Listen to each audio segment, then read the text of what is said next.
ಆದಿಕಾಂಡ 17ನೇ ಅಧ್ಯಾಯ 1 ಮತ್ತು 2ನೆಯ ವಾಕ್ಯಗಳು.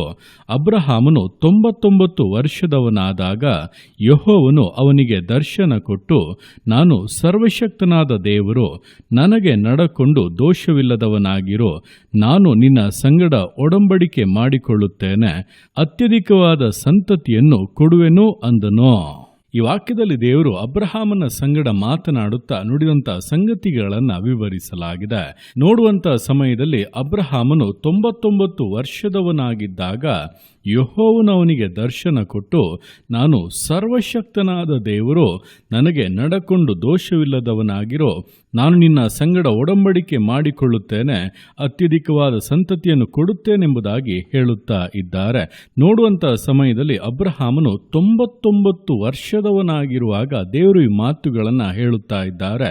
ಅಂದರೆ ದೇವರು ಅಬ್ರಹಾಮನನ್ನು ಕರೆದು ಅವನು ಆ ಮಾತಿಗೆ ವಿಧೇಯನಾಗಿ ಸ್ವದೇಶವನ್ನು, ಬಂಧು ಬಳಗವನ್ನು, ತಂದೆ ಮನೆಯನ್ನು ಬಿಟ್ಟು ಹೊರಟು ಬಂದು ಅನ್ಯ ದೇಶದಲ್ಲಿ ಅಲೆಮಾರಿಯ ಹಾಗೆ ಜೀವಿಸುತ್ತಾ ದೇವರನ್ನು ನಿರೀಕ್ಷಿಸುತ್ತಾ ಬದುಕಿ 24 ವರ್ಷಗಳಾಗಿ ಹೋಗಿದೆ.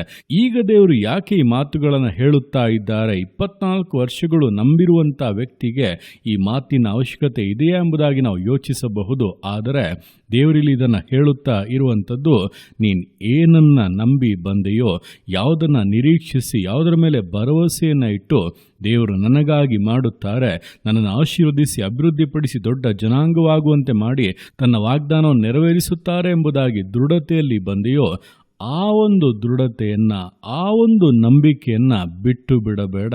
ಅದರಲ್ಲಿ ದೃಢವಾಗಿರೋ, ನಾನು ಸರ್ವಶಕ್ತನಾದ ದೇವರು, ನನಗೆ ನಡಕೊಂಡು ದೋಷವಿಲ್ಲದವನಾಗಿರುವುದಾದರೆ ನಾನು ನಿನ್ನ ಸಂಗಡ ಒಡಂಬಡಿಕೆ ಮಾಡಿಕೊಳ್ಳುತ್ತೇನೆ, ಅತ್ಯಧಿಕವಾದ ಸಂತತಿಯನ್ನು ನಾನು ನಿನಗೆ ಅನುಗ್ರಹಿಸುತ್ತೇನೆಂಬುದಾಗಿ ದೇವರು ಸ್ಪಷ್ಟವಾಗಿ ಹೇಳುತ್ತಾ ಇದ್ದಾರೆ.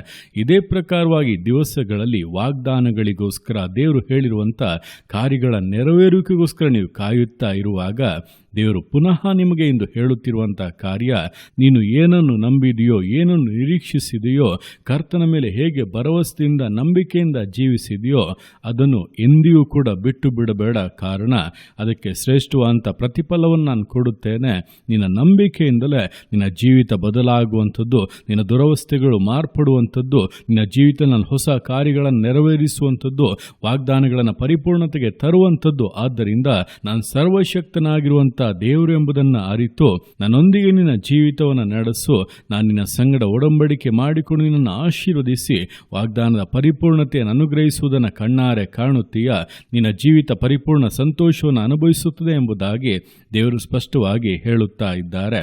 ಆದ್ದರಿಂದ ಈ ದಿವಸಗಳಲ್ಲಿ ನೀವು ದೇವರನ್ನು ನಂಬಿರುವಂಥ ವಿಷಯಗಳಲ್ಲಿ ಎಂದಿಯೂ ಕೂಡ ಸಂದೇಹ ಪಡಬೇಡಿ.